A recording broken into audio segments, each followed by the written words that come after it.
তোমরা সবাই কেমন আছো? সমাজ লাইফস্টাইলে তোমাদের অনেক অনেক ভালোবাসা। আজকে বৃহস্পতিবার আর এখন সকাল 10টা মতন বাজে। যথারীতি তো সংসারের সমস্ত কাজই শুরু হয়ে গেছে। ডালটা ফুটে গেছে, ডালটা এবার ঢাকা থাক, তবে ডালটা এখন ফোড়ন দেব না। আজকে যেটা করেছি, বেশ খানিকটা দুধ জমা ছিল, সেটাকে কিন্তু আজকে শুকিয়ে নিয়েছি। আর এরকমভাবে কিন্তু দুধ শুকনো খেতে আমারও যেমন ভালো লাগে, আমার শ্রীমতীরও কিন্তু ভালো লাগে। তবে আজকে ও আর খাবে না, আজকে কিন্তু আমি এটাই খাবো ব্রেকফাস্টে। আজকে একটু আমার ব্রেকফাস্টটা হাটকেই হবে। আর মা এদিকে রেখেছে জ্যান্ত রুই মাছ, বেশ অনেকখানি বড়, দেখো মাথাটা কত বড়। আর একদম জ্যান্ত মাছ তো, কেমন একটা নাল ভাব এখনও রয়েছে। আমি এটা দেখো ঠিক মতন ধরতেই পাচ্ছি না, হাত থেকে না বারবার স্লিপ কেটে যেন পড়ে যাচ্ছে।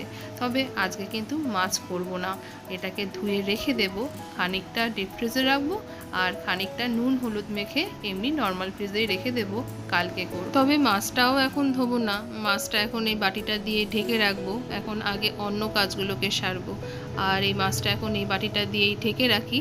আর এইখানে এই যে ডাব্বাটা দেখছো, এই ডাব্বাটার মধ্যেই কিন্তু এক্সট্রা দুধটা ছিল, যে দুধটাকে শুকিয়ে রেখেছি। আর এই ডাব্বাটা এখন গরম জল দিয়ে ধুয়ে রাখবো, আবার যখন দুধগুলো জমবে এই ডাব্বাটার মধ্যে জমিয়ে রাখতে পারবো। আর এই একটা ডাব্বাই দুধের পারপাসে, মানে দুধ জমিয়ে রাখার পারপাসে এইটাই রেখেছি। আগে যেটাতে রাখতাম সেটা না ফেটে গেছে, আবার এটা যখন ফেটে যাবে অন্য কোনো কিছুতে রাখবো। আর এই দুটো ডাব্বা রাখলাম, এগুলোতে মাছটা রাখবো, একটা রাখবো ডিপ ফ্রিজে আর একটার মধ্যে নর্মাল ফ্রিজে আর কি রাখবো, যেটার মধ্যে নুন হলুদ মেশানো থাকবে। আর এদিকে চাল ধুয়ে রেখে দিয়েছি, আর চাল ধোয়া জলটাও কিন্তু জমিয়ে রেখেছি, গাছে দেব। সকাল 10টা বাজে, এখনো পর্যন্ত ছাদেই যেতে পারিনি। আর আমার আজকে ঘটেছে একটা দুর্ঘটনা। এই যে বাঁ হাতের এই বুড়ো আঙুলের নখটা গেছে ভেঙে। এই নখটা একটু মোটা হয়, দেখো কোথা থেকে একদম ভেঙেছে, একদম চামড়া সমেত নিয়ে ভেঙেছে, এটাকে কেটে ফেলেছি। আর এই যে ইন্ডেক্স ফিঙ্গারটা আর মিডল ফিঙ্গারটা, এই তিনটে আঙুল কিন্তু একটুখানি মোটা নখ হয়, কিন্তু এই রিং ফিঙ্গার আর লিটল ফিঙ্গারের নখগুলো এত পাতলা হয়, একটু যেই বড় হয় অমনি পুটুস করে ভেঙে যায়। আর আমি এত বড় একটা অদ্ভুত প্রাণী, হাতের নখ কিন্তু কাটি আমি ব্লেড দিয়ে। আর ডান হাতের নখটা 1/2 ইঞ্চি বড় হতে পারে কি পারে না, আমার অস্বস্তি লাগে, সঙ্গে সঙ্গে ব্লেড দিয়ে কেটে নিই।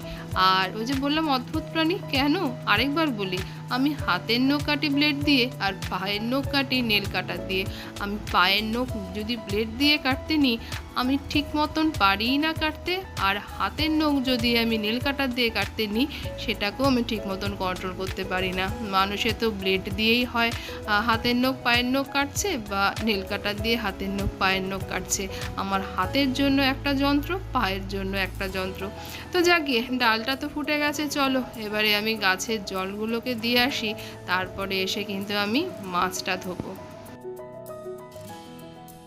আজকে কিন্তু ওই চাল ধোয়া জলের মধ্যে কিন্তু ডাল ধোয়া জলও রেখেছিলাম, তবে খুব একটা বেশি পরিমাণে কিন্তু আজকে চাল ধোয়া জল বা ডাল ধোয়া জল খুব একটা বেশি বাড়েনি। গাছে যে কটা টব আছে তাতে তো ওই জলটা পুরো হয় না, ওই জলটার মধ্যে কিন্তু এমনি নর্মাল জলও আমাকে মেশাতে হয়। আর ওই নর্মাল জল মিশিয়ে মোটামুটি সব গাছগুলোকে খাদ্য খাবার দিয়ে এসেছি, মানে তাদের লিকুইড খাদ্য খাবারগুলোকে দিয়ে এসেছি। আর মাছ ধুতে গেলে তো আমার আরেক হয় অশান্তি, জলের অপচয়। মানে মাছ ধুতে গিয়ে যদি এতটুকুনি আঁশ থাকে, বা বলতে পারো খেতে বসে যদি মাছের মধ্যে এতটুকুনি আমি আঁশ পাই, আমার কিন্তু সেই মাছটা খেতে বড্ডই ঘেন্না লাগে। তাই মাছ ধুতে কিন্তু আমার প্রচুর সময় লাগে। আনাচে কানাচে যেখানে ছোট আঁশ বড় আঁশ যাই থাকুক না কেন, সমস্ত কিন্তু পরিষ্কার করে যদি ভালোভাবে আমি না ধুই, আমার বড্ড বিরক্ত লাগে। আর এই মাছ ধুতে গেলেই কিন্তু আমার মার কথা একটা খুব মনে পড়ে। মা বলতো, মাছ যত ধোবে তত মিঠা, আর মাংস যত ধোবে তত তিতা। সেইটাই হয়তো আমি আমার মজ্জায় মজ্জায় একদম রপ্ত করে নিয়েছি, এবং সেটা এমনভাবে রপ্ত করেছি যে মাংসও আমি এত বারবার করে ধুই, তাই জন্য হয়তো আমার হাতে মাংস রান্নাটা খুব একটা ভালো হয় না। কিন্তু একটু ঘেন্নাই লাগে যদি ভালোভাবে না ধুই, কীরকম যদি একটা গন্ধ আসে, ওই ভয়ে যেন আমি বারবার ধুতেই থাকি। এটা একটা ম্যানিয়া বলতে পারো। আর আমার তো ম্যানিয়াটা এখন এমনই হয়েছে, কেউ যদি মাছ ধোয় আমার জন্য সেই মাছ ধোয়াটাও পছন্দ হয় না। মানে আমি যদি নিজে হাতে মাছটা ধুই, তার স্যাটিসফ্যাকশান যেন আমার কাছে অনেকখানি বেশি, কিন্তু সেটা তো আর সবসময় হয় না। ওই আর কি। যাই হোক গিয়ে, তবে আমার কিন্তু মাছ ধুতে অনেকটাই জল খরচ হয় এবং আমি কিন্তু বেশি জলেই কিন্তু মাছ ধুতে বেশি পছন্দ করি, নাহলে যেন আমার কাছে মনে হয় যেন অনেকখানি অপূর্ণ থেকে গেছে। তবে বিয়ের আগে কিন্তু আমাদের বাড়িতে মাছ কিন্তু এরকম কেটে আসতো না, মাছ কিন্তু আমি নিজে হাতেই কাটতাম। আর এই মাছ নিজে হাতে কেটে ধুয়ে তারপরে সেটাকে ভালোভাবে পরিষ্কার করে কিন্তু নুন হলুদ মাখিয়ে রাখার কাজটাও কিন্তু আমারই ছিল। আর বিয়ের পর এখন কত চেঞ্জ হয়ে গেছে। এই বাড়িতে এসে আমি মাছ কেটেছি গুনে গুনে, হাতে গুনে হয়তো 2 থেকে 3 বার, এরকম হবে কি হবে না। এই বাড়িতে কিন্তু মাছটা বেশিরভাগই কাটিয়ে আনা হয়। আর একমাত্র ইলিশ মাছটা গোটা আসে, যেহেতু শাশুড়ি মা ভীষণ ভালোবাসে, আর ইলিশ মাছ কাটতে কিন্তু আমার শাশুড়ি মা ভীষণ ভালোবাসে। তো চলো বকবক করতে কিন্তু সব ভাগ বটোরা করে রাখলাম, কাকে ডিপ ফ্রিজে ভরবো আর কাকে নর্মাল ফ্রিজে রাখবো। আর দেখো এই ডাব্বার ঢাকাটা আমি কিছুতেই আটকাতে পারছিলাম না, আর যা গিয়ে এটাকে কোনো রকমের গ্যাটিস মেরে ওই দেখো খুলেই যাচ্ছে। চলো এটাকে রেখে দিই ডিপ ফ্রিজে। এই ডাব্বার মাছটা কবে নামাবো জানি না, তবে ওই যে পাশের ডাব্বার এই মাছটা, এটাকে কিন্তু এখন আমি নুন হলুদ মাখিয়ে রাখবো এবং সেটাকে করব নর্মাল ফ্রিজে রাখবো। আর আমি এটাকে কালকে রান্না করব। আর এটা যদি এখন ডিপ ফ্রিজে থাকে, কালকে কখন ওটাকে নামাবো, নামিয়ে বরফ কাটাবো, তবে নুন হলুদ মাখবো, তবে রান্না হবে, আর সেটা কত টাইম লাগবে ভগবান জানে। আর এখন থেকে যদি এটা নুন হলুদ মাখিয়ে রাখি, বেশ অনেকখানি নুন হলুদ বিদ্ধ হয়ে থাকলে কিন্তু মাছের স্বাদটাও অনেকখানি আসবে আর রান্নাটাও তাড়াতাড়ি হয়ে যাবে। আর চলো মাছটা তো ধোয়া হয়ে গেল, আর এবারে বেসিনটাকে পরিষ্কার করে নিয়ে কিন্তু আমি চলে যাব স্নানে। আর খুব ভালোই হয়েছে, আমি ভেবেছিলাম যে ডালটা যখন সেদ্ধ হয়ে গেছে যাই এবার স্নানটা করে আসি, তো দেখলাম তার আগেই মা মাছটা রেখেছে। স্নানের পর কিন্তু মাছ ধুতে বা মাংস ধুতে কিছুই ভালো লাগে না। এক এক সময় আমাদের হয়তো করতে হয় অবস্থার বিপাকে পড়ে, কিন্তু স্নানের আগে যদি এই কাজগুলোকে সেরে ফেলা হয় ভীষণই ভালো হয়। তো চলো অনেকখানি বকবক করে নিলাম, এবার বেসিনটা আমি পরিষ্কার করে নিয়ে চলে যাই স্নানে।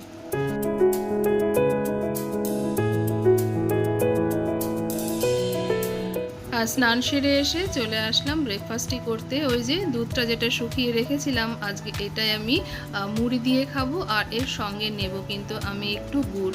আমার ভিডিও যারা মোটামুটি দেখে তারা কিন্তু জানে আমার ব্রেকফাস্ট মানেই হলো গিয়ে মুড়ি চানাচুর। আর আজকের আমার ব্রেকফাস্টটা হলো গিয়ে একটু হাটকে অন্য রকমের।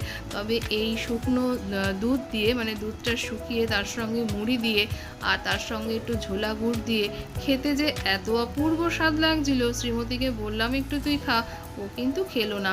ওই 2-1 দানা মুড়ি মুখে নিয়েছিল, ব্যাস ওতেই ওর হয়ে গেছিলো। তবে আমার কিন্তু খেতে অপূর্ব লেগেছিল।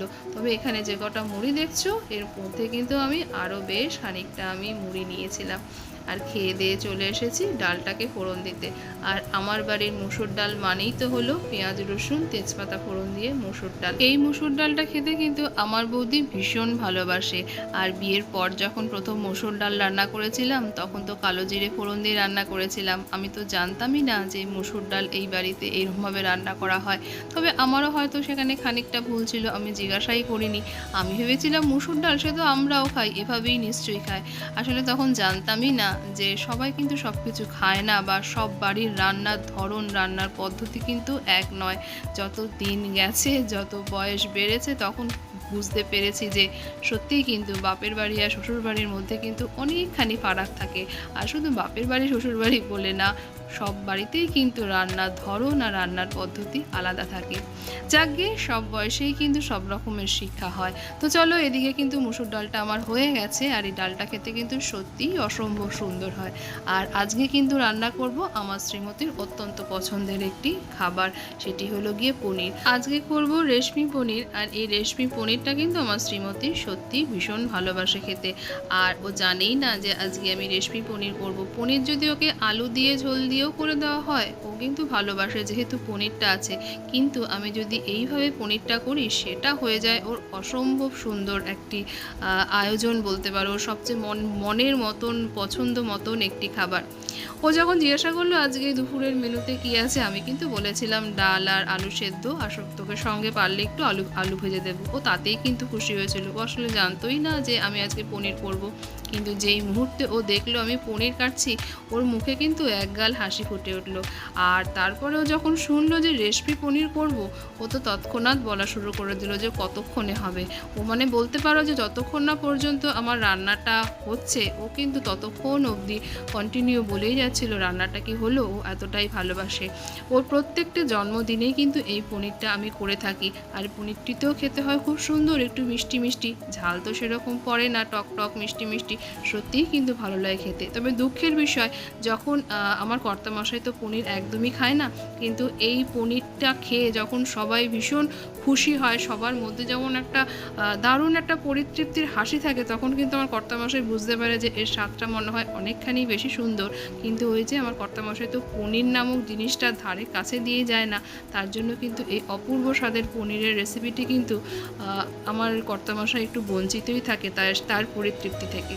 আর পনিরটা কিন্তু কোনো ব্র্যান্ডেড কোম্পানি বা লোকাল কোনো মিষ্টির দোকানের নয়, একদম লোকাল মুদিখানা দোকান থেকে কেনা। পনিরটা এতটাই সফট যে আমি এক্সট্রা করে আর কোনো নুন গরম জলে ভেজাই না। পনিরটা সাদা তেলের মধ্যে হালকা করে জাস্ট একটু ভেজে নিয়েছি। আর মশলার মধ্যে দিয়েছি আমি কাজু বাদাম, চারমগজ, পোস্ত আর একটু টক দই। আর এই যে এটা দিচ্ছি লঙ্কা বাটা। অনেক দিন ধরে জানো তো কতগুলো কাঁচা লঙ্কা ঘরে থেকে থেকে পেকে গেছে, আর সেটা না একদম শুকিয়েই গেছে। তো সেটাকে একদম মিক্সিতে পেস্ট করে একটু নুন আর তেল দিয়ে ডিপ ফ্রিজে রেখে দিয়েছি, অনেক দিন ভালো থাকে জানো তো। আর চলো একটা পেস্ট করে নিয়েছি, একদম মিহি একটা পেস্ট করে নিয়েছি। আর ওই যে পনিরটা ভেজেছিলাম সাদা তেলের মধ্যে, তার মধ্যেই দিয়ে দিলাম ওই মশলাটা। যদিও এর মধ্যে হলুদ যায় না, একদমই সাদা সাদা হয়, কিন্তু আমি তো কোনো রান্না হলুদ ছাড়া করি না, তাই সামান্য একটু হলুদ দিয়েছি। মুখে বললাম তোমাদের সামান্য, কিন্তু এই ভিডিও করার দৌলতে ঠিকঠাক হচ্ছে কি না ভিডিওটা আমি সেটা লক্ষ্য করতে গিয়ে হলুদটা দিয়ে দিয়েছি অনেকখানি। দেখো কীরকম হলুদ একটা রং এসেছে। আর এর মধ্যে কিন্তু পরিমাণ মতন দিয়ে দিয়েছি নুন আর মিষ্টি। আর এদিকে এটা বেশ বলক চলে এসেছে। এরপরে কিন্তু আমি দিয়ে দেব পনিরটা। কিন্তু পনিরটা দেওয়ার পর যেটা হয়েছে, আমি দেখলাম হলুদ রংটা কিন্তু একদমই উবে গেছে। পনিরটা কিন্তু বেশ সাদা সাদাই দেখতে হয়েছে। আর খুব একটা বেশি আমি শুকাবো না, যেহেতু কাজু বাদামটি রয়েছে, এটা তো আবার ঠান্ডা হয়ে গেলে বেশ অনেকখানি জমে যাবে। আর শ্রীমতী কিন্তু বেশ ঘুরঘুর করছে যে কতক্ষণে ওই পনিরটা টেস্ট করবে। তবে আমি একটু টেস্ট করে যেটা বুঝলাম, চিনিটা একটু কম হয়েছে, মিষ্টিটা বেশ কম লাগছে, তাই খানিকটা মিষ্টি দিয়ে দিয়েছি। ওই দেখো ওর গেঞ্জিটা দেখা যাচ্ছে, ও কিন্তু ঘুরঘুর করছে। তো চলো শ্রীমতীকে খানিকটা পনির তুলে দিই, ও টেস্ট করে দেখুক কি লাগবে, কি কম হয়েছে কি বেশি হয়েছে। আর তারপরে দুপুরের খাওয়া দাওয়ার আয়োজন তো হয়েই গেছে। মানে আমার ঘরে তো রান্না একটু বেশি করা থাকে, তো আগের দিনের বেশ খানিকটা রান্না রয়েছে, সেগুলোকে টেবিলে বের করে রেখেছি, সেগুলোকে গরম করব আর তারপরে খেয়ে নেব। আর কর্তামশাই না ইদানিং এই কমলা লেবুগুলো ভীষণ আনছে। এগুলো ঘরে থেকে একটু রঙটা পেকেছে, কিন্তু এগুলো কিন্তু একদম কাঁচা রঙের ছিল। আর কটা তো ঠাকুরের জন্য রাখা হয়েছিল, যখন পুজোতে মা প্রসাদ হিসাবে দিয়েছিল, খেয়ে দেখেছিলাম ভারী মিষ্টি। আর আমার বাড়িতে তো ফল আমরা 3টে মেয়েই শুধু খাই, মানে চোকলাটা ছাড়িয়ে। ফল বলাটা ভুল বললাম, মানে লেবু ব্যাপারটা, কমলা লেবু বলো বা মৌসুমি বলো। মৌসুমি লেবু হলে কেটে কেটে সেটা দাঁতে চেপে রস খাই আমি, মা, দিদি। আর কমলা লেবু এরকম ছুলে আমরা খাই, আর বাড়ির বাকি সবাই তাদেরকে রস করে দিতে হয়। তাই আমার শ্রীমতীও তো এর অন্যথা নয়, তাকেও ফলের রস করে দিতে হয়। পারলে যদি কলাটাও যদি রস করে দেওয়া যায় বা আপেলটাও যদি রস করে দেওয়া যায়, সেটাও মনে হয় খুব ভালো হয়। আর চলো আজকে আমিও ভাবছি একটু ফলের রস খেয়ে নেব, তার কারণ যতগুলো লেবু রয়েছে আর কিছু রাখবো না, সবটারই রস করে ফেলবো, কেননা সব কটাই পেকে গেছে। এ যদি একটা বা দুটো রেখে দিই সেটা আবার পচে যাবে। আর আমি তো ফল একদমই খাই না, ধারে কাছে যাই না, বাধ্য হয়ে খেতে হয়, ফলগুলো পড়ে থেকে নষ্ট হবে তাই হয়তো খাই।